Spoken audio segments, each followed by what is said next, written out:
Muy buenos días, me da mucho gusto, y lo digo más allá de un formalismo, me da mucho gusto estar en esta casa. Lo decía Gerardo, es una casa que frecuento y siempre me honra visitarla. Creo en esta organización, creo que esta organización cumple un papel esencial en México. Les recuerdo a ustedes que uno de los problemas centrales de nuestro país es precisamente la falta de una institucionalización de la vida ciudadana. Sé que tuvieron una mesa sobre construcción de ciudadanía o van a tener una mesa sobre construcción de ciudadanía. Estoy viendo a Alberto, me da mucho gusto verte, Alberto, tantos amigos de casa. Ustedes han construido ciudadanía, eso se dice fácil, pero supone entregar algo que un amigo mío, Carlos Castillo Peraza, decía Carlos que el único elemento no renovable realmente en la vida es el tiempo. Y cuando uno entrega tiempo a las organizaciones, tiempo a su sociedad, pues auténticamente está uno entregando vida. De tal manera que mi reconocimiento. Voy a comenzar con un bombardeo de algunas cifras que provienen de dos estudios. Un estudio que ya se está volviendo tradicional, que realiza el IFE con el Instituto de Investigaciones Jurídicas de la Universidad Nacional Autónoma de México, y que en su versión de mayo del año pasado nos da estos datos, que son solo, le digo, una selección de este estudio. Si uno pregunta, por ejemplo, si una decisión fue tomada por la mayoría de las personas, ¿usted la obedece aunque no le guste? ¿No la obedece si no le gusta? ¿O ninguna? Hay un 27% de la población en México que responde no la obedece si no le gusta. Es decir, solo hay que obedecer aquellas normas que nos parecen correctas. Si uno pregunta ¿qué tan de acuerdo o en desacuerdo está usted con las siguientes frases? En algunos casos no estoy dispuesto a apoyar las políticas del gobierno. La gente debería obedecer las leyes hechas por el Congreso, aun si están en contra de su manera de pensar. Tenemos un 37% que a esa pregunta responde, 37% que responde que no hay, que está en desacuerdo, en parte o en total desacuerdo. Si uno pregunta quién o quiénes deben poner los límites a la conducta de las personas, es decir, de dónde deben venir la capacidad de alter ego de una sociedad, la capacidad de autocontención, como diría Norbert Elias, el 34% nos dice que debe venir de la familia, contra la mitad, un poquito más de la mitad, el 26% que nos dice que es la ley lo que hay que obedecer y seguir. Es decir, el referente ético sigue siendo la familia y no lo que ocurre fuera de la familia. Ojo, no son mutuamente excluyentes. La gente podría responder la familia y la ley, pero en este caso lo que hay es un brutal desfase entre la ley y la familia. Sigue siendo la familia lo más importante. La ley es secundaria, son valores secundarios. Si uno pregunta, ¿usted cree que el pueblo, y hay varias soluciones, puede desobedecer las leyes si le parecen injustas?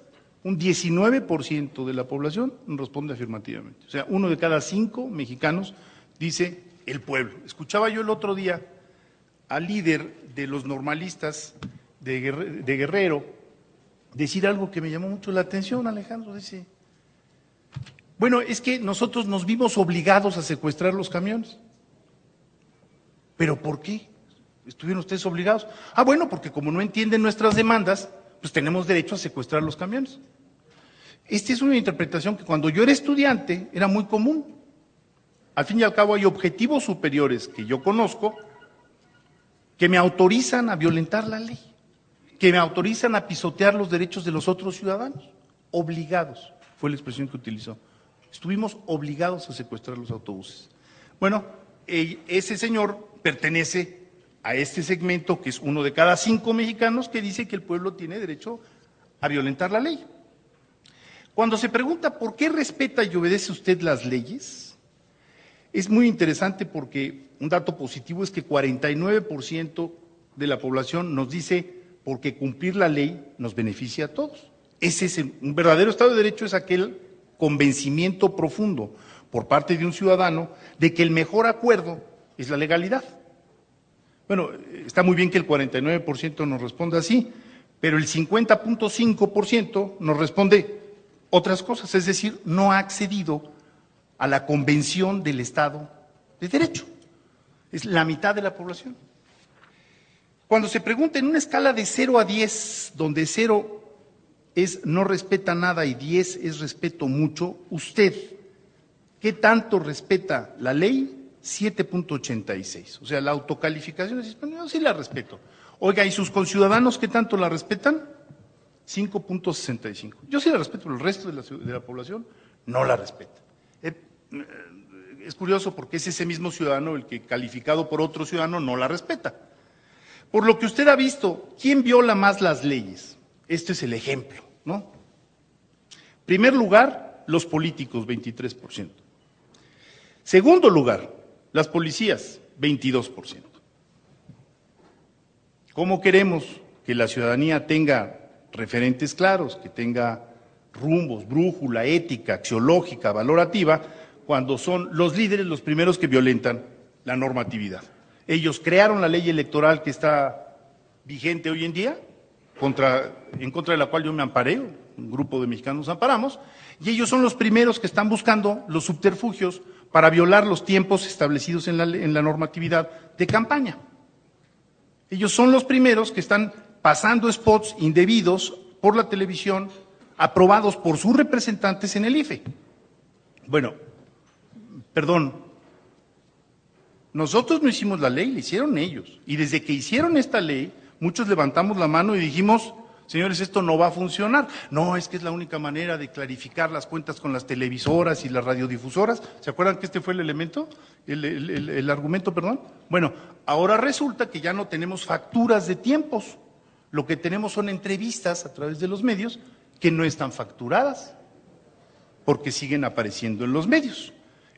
Perdón, pero el mismo PRD que aprobó que no hubiera presencia de los candidatos en las etapas previas, autorizó los spots de Andrés Manuel López Obrador a través del PT y de Convergencia. Es decir, señores, pues no hay una correspondencia entre la actitud normativa de reglamentar y de buscar el bien común y la actuación de los ciudadanos. Y como eso podría uno citar ejemplos también del panismo y podría uno citar ejemplos del priismo y de todos los partidos, de todos los partidos. El que se hizo más evidente en estos meses pasados fue la presencia de este candidato ahora de las izquierdas.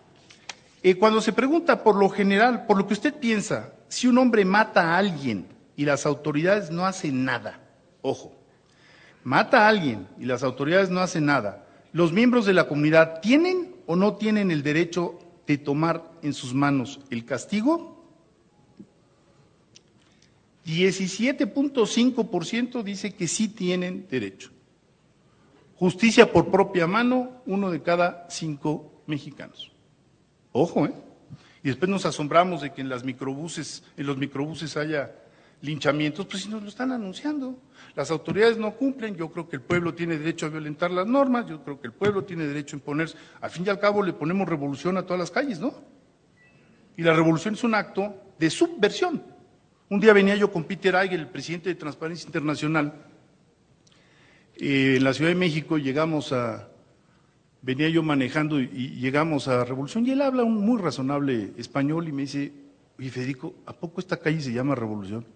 Sí, le digo, pues es que la Revolución Mexicana. Me dice, ¿pero cómo revolución? Pues esto es convocar a la subversión. Me dice, en Alemania está prohibido esto, está en la Constitución de la República, se establece que tú no puedes convocar a la revolución. Le digo, no, mira, aquí hay, en todos los pueblos que se respeten a sí mismos, por lo menos hay 2 calles revolución. Seguimos riendo, no sé cuántos, llegamos a la próxima cuadra, y me dice, oye, ¿qué quiere decir insurgentes? Traten ustedes de explicarles a un alemán que la avenida más larga de nuestra ciudad se llama Insurgentes, ¿no? Y después nos asombramos de que en el momento en que surgen los levantamientos campesinos o levantamientos indígenas, aplaudamos a los... Pues claro, la construcción de la sociedad aquí la hacen los que se sublevan, los que destruyen a las sociedades, a las instituciones. Eso es lo que les hemos enseñado. Y después queremos que sean ciudadanos que acaten la normatividad, pues resulta que no funciona. El acuerdo así no funciona. ¿Qué tan de acuerdo o en desacuerdo está usted con la frase violar la ley no es tan malo, lo malo es que te sorprendan, que te cachen? De acuerdo, 17%. Bueno, me podría yo seguir una más, digo, voy a seguir un par de más. Por lo que usted ha visto, ¿la gente está suficientemente protegida o no contra el abuso de la autoridad? 79.6, insuficientemente protegida. Los mismos que violentan la norma nos dicen, pero la gente está mal, no está siendo protegida por las instituciones y la normatividad. Termino con otro estudio que a quien le interese, cada mes hemos venido publicando desde hace 8 o 7 meses un ensayo en la revista Este País de una encuesta que hicimos con Banamex, que es quizá, quítenle el quizá, es la encuesta más poderosa que se ha hecho en América Latina de valores profundos de la sociedad. Pueden ustedes comparar entidades de la República, ya está en la página de internet, o sea, si ustedes quieren saber si se respeta más la legalidad en Yucatán o en Sonora, pueden abrir la página, es la primera ocasión que se hace un estudio de esta naturaleza. Le hicimos la Fundación Este País y Banamex. Pregunta, ¿cuál es la creencia que predomina en nuestro país? ¿Que para tener éxito hay que apegarse estrictamente a las leyes o hay que romperlas sin que otros se den cuenta? 28% romperlas sin que otros se den cuenta. ¿Cree usted que los ciudadanos respetan las leyes? 45% algunas veces, rara vez 29%, y los polos 6 siempre, nunca 20%. Bueno, ¿a dónde voy? Esta mesa se llama Fortalecimiento y Modernización del Estado. Yo tengo algunas preguntas y algunas reflexiones que hacer. ¿Qué demonios es eso que llamamos Estado? Yo soy politólogo y después estudié Derecho, y es uno de los temas centrales. En clase, en algunas ocasiones les decía a los alumnos, uno nunca ve al Estado dar la vuelta a la esquina, ¿sí? No es asible como tal. El Estado, al fin y al cabo, son conductas ciudadanas, son conductas normalizadas, son regularidades. La construcción de un Estado supone entonces varios niveles. Lo que queremos, cuando llegamos a un país y decimos aquí el Estado es muy fuerte, en realidad a lo que nos estamos refiriendo es que el comportamiento institucional y el comportamiento ciudadano tienen regularidades. Insisto en esto de las regularidades porque en estas discusiones hay que alejarse de los absolutos. ¿Qué demonios entendemos por Estado, por un Estado fuerte? Entendemos un Estado cuya autoridad es incuestionable e incuestionada. Es decir, nos levantamos en Chihuahua o nos levantemos en Chiapas, la autoridad debe ser incuestionada e incuestionable. Es decir, nadie debe estar poniendo en duda la autoridad del Estado. Y esto tiene que ver ¿con qué? Con los valores de los ciudadanos, pero también con las propias instituciones. ¿Qué entendemos por un Estado fuerte? Entendemos un Estado donde hay o donde se busca cero impunidad. Es decir, que cuando alguien violenta la norma, sabe que hay una altísima probabilidad de que la ley le caiga encima. Entre más cerca estemos de esa, o más altas de esa probabilidad, que nunca es un absoluto, insisto, en todos los estados, incluso en los más fuertes, se violenta la ley. Pero les doy un ejemplo. En México, y tú me corregirás, 98% de los delitos queda impune. Y el otro día una persona me decía, en Alemania 98% de los delitos recibe condena. Ese es el rango de dónde estamos y dónde deberíamos, y qué intenta el Estado alemán, que se vuelva 99, ¿sí? Nunca va a llegar al 100, siempre habrá un pillo, un asesino que quede impune, pero no es lo mismo levantarse en un Estado donde uno sabe que el 98% de los delitos quedan impunes, a levantarse en un Estado en donde uno sabe que el 98% no quedan impunes. Eso es un Estado fuerte.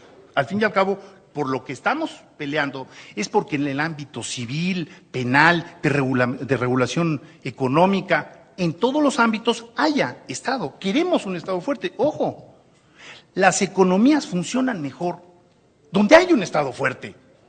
Ustedes no quieren irse a meter en un Estado donde hay corrupción, donde hay impunidad, donde se les piden mordidas para sacar licencias, etcétera, etcétera, etcétera. Ustedes quieren llevar su inversión a un sitio en donde hay un Estado fuerte, hay una normatividad que se cumple, hay una autoridad que persigue al fin y al cabo los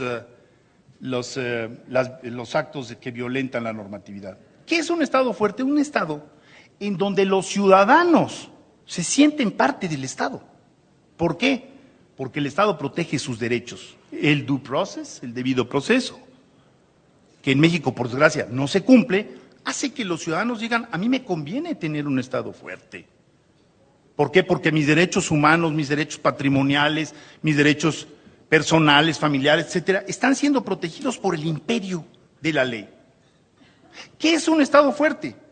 Ojo, es un Estado en donde todas las libertades, todas, incluso la libertad de creencia, todas las libertades están limitadas. Y ustedes me van a decir, ¿pero cómo? Claro. Pero esas libertades son garantizadas por el Estado. ¿Qué quiero decir? En México hay libertad de tránsito, ¿no?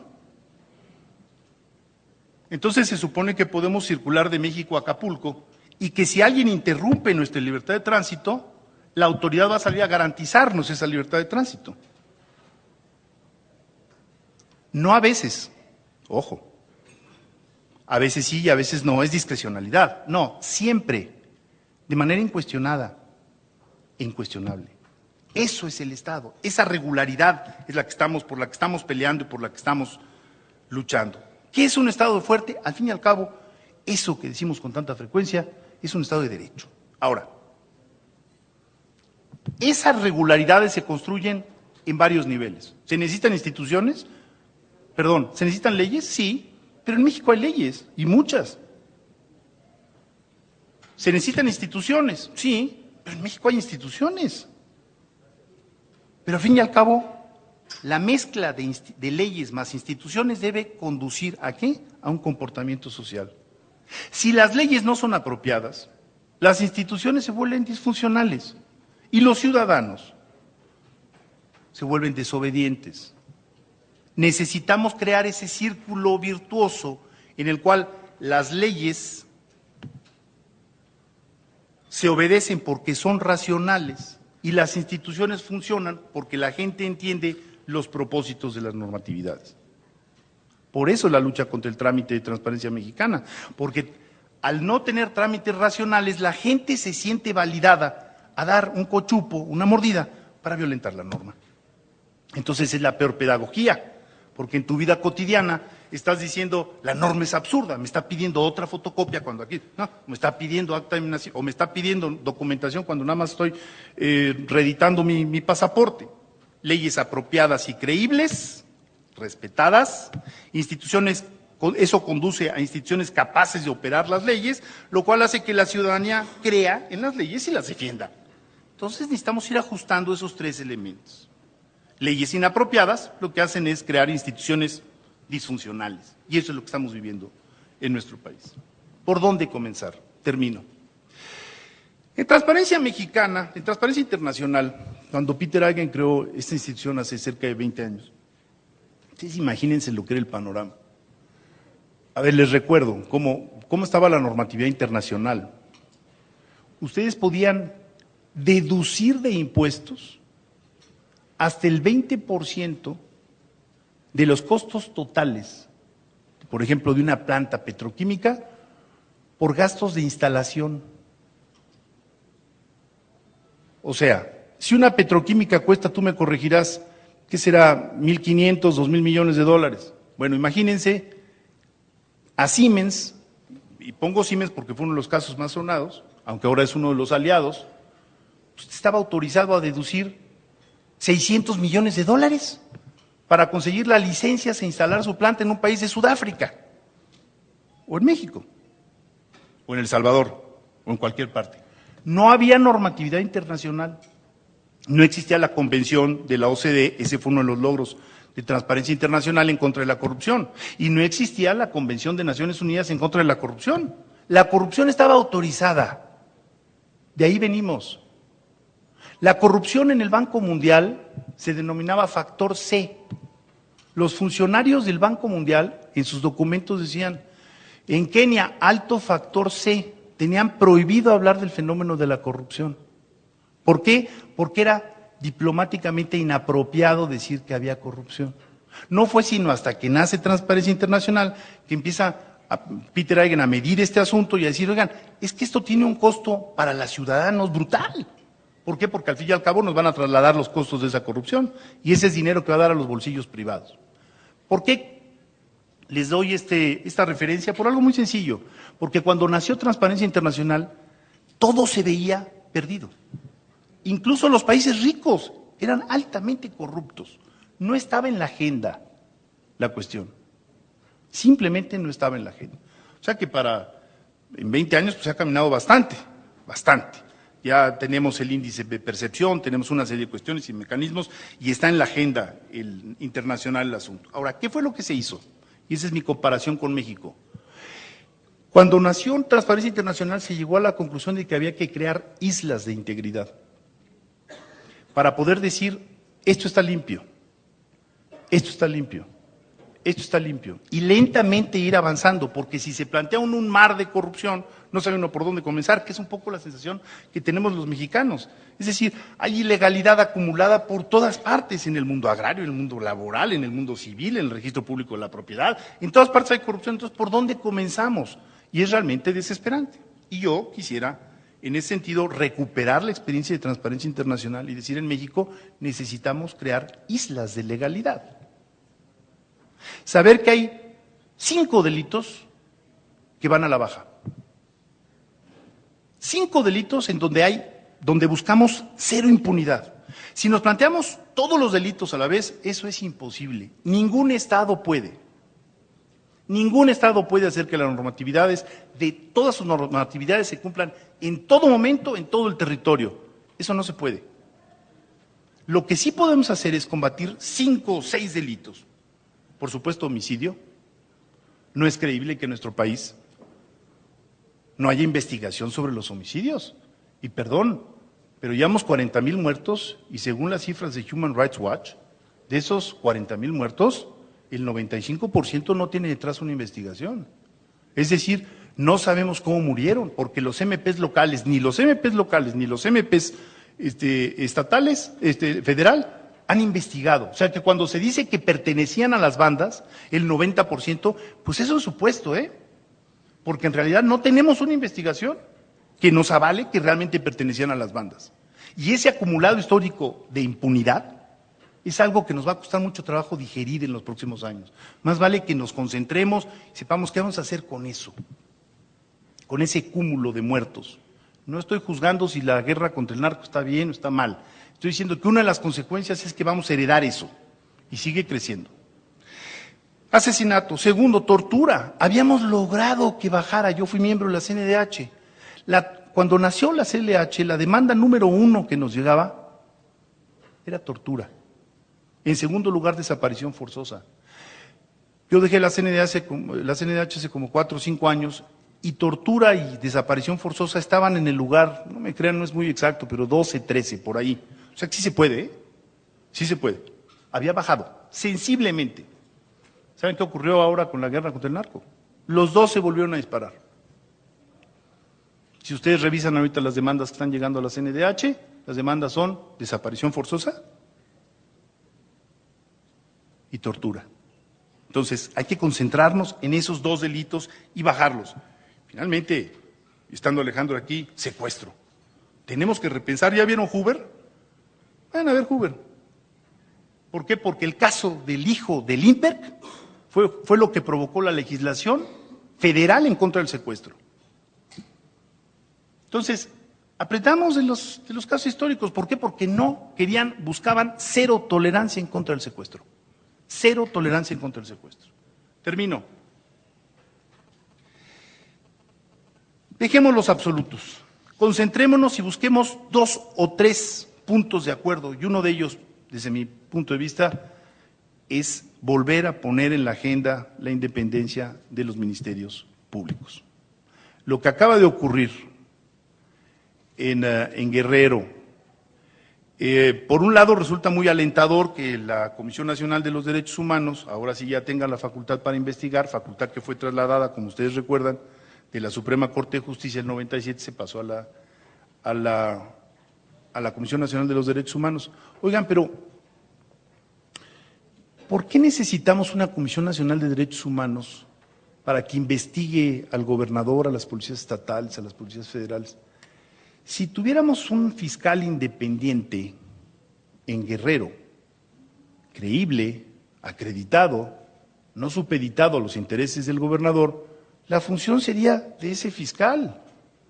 O sea, qué bueno que existe la CNDH, pero lo que está mal es que estemos poniendo parches al problema original, que es la dependencia de los procuradores y de los MPs, de las autoridades ejecutivas. Y con todo respeto, pero por el avance de la reforma del sistema penal acusatorio, hemos sacado del radar la discusión de los MPs, de la independencia de los MPs. Y yo creo, Alejandro, que eso es algo que debemos de retomar con fuerza. Tú que estás en esa batalla, no funcionan. Simple y sencillamente, ni la PGR tiene la confiabilidad a pesar de la forma de designación. ¿Por qué? Porque no son un fiscal independiente como existe en otros países. Entonces, eso hay que llevarlo en contra de la tradición jurídica mexicana y del derecho, de la tradición del derecho penal mexicano, hay que seguir adelante. Segundo punto, lo de la reforma al sistema penal acusatorio está enfrentando una serie de obstáculos en todos los niveles. Va muy lento, no necesito recordarlo, aquí está Alejandro, hay resistencias, no se ve en el horizonte el nuevo código, y perdón, pero si queremos darle garantías a los ciudadanos, tenemos que sacar esa reforma y no dejar que este aletargamiento siga adelante y que termine siendo la mitad de la República obedeciendo y la otra mitad de la República no obedeciendo. Perdón, pero es una reforma muy esperanzadora que ya empieza a rendir frutos en algunas entidades en donde fue bien hecha y en aquellas entidades donde fue mal hecha ya se están corrigiendo algunos de los elementos, lo cual es muy alentador. Seamos optimistas, sí se puede, pero no dejemos que nos la quiten de las manos. ¿Qué es lo que está ocurriendo? Yo quiero que los señores candidatos a la presidencia se definan con relación al sistema penal acusatorio, a los juicios orales, porque no he encontrado grandes definiciones, Y si los dejamos a caída libre, van a ganar los conservadores, Los conservadores, porque ¿saben qué? Decía Proust, y ya sé que me estoy tomando más tiempo porque no está Isabel, decía Proust que nada le cuesta más trabajo al ser humano que ir de una costumbre a otra. Y es muy cierto. El sistema penal acusatorio, los juicios orales, está afectando los hábitos de los MPs. Mi hija trabaja en el sistema, en el judicial, y me comentaba de unos cursos que se le han dado y están de los juicios orales. Me dice que, los entrenamientos de los MPs han sido verdaderamente lastimosos. ¿Por qué? Porque no saben argumentar. Y entonces, en el momento de pararse, argumentar, se les caen las palabras, se les enredan, y es muy difícil. Pero no solo eso, le cambia los hábitos a los jueces, que nos decían en el folio 364, párrafo tercero, bla, bla, bla. Y de pronto se tienen también que parar y argumentar en público en poco tiempo y convencer. Es un cambio muy radical. Y perdón, le cambia los hábitos a nuestros amigos litigantes. Conozco varios, y algunos de ellos muy conocidos, no voy a decir sus nombres, penalistas, que me dicen, eso es un fracaso. Eso no puede ser. ¿Por qué? Porque ya no van a tener el expediente. Y entonces, al quedarse sin expediente, pues le cambian los hábitos. Entonces, es una reforma de hábitos también, y eso nos está frenando. Y me gustaría terminar diciendo, creo que si nos concentráramos en esas dos cuestiones, independencia de los ministerios públicos y que avance el sistema penal acusatorio, tendríamos un fortalecimiento del Estado mexicano y tendríamos una modernización profunda del Estado mexicano. Es decir, no nos perdamos, hay que ir creando islas de legalidad en este país para que también tengamos aliento y que sepamos que sí se puede, porque lo peor que nos puede ocurrir es caer en el desaliento y darnos por vencidos. Mil gracias, ojalá haya sido útil.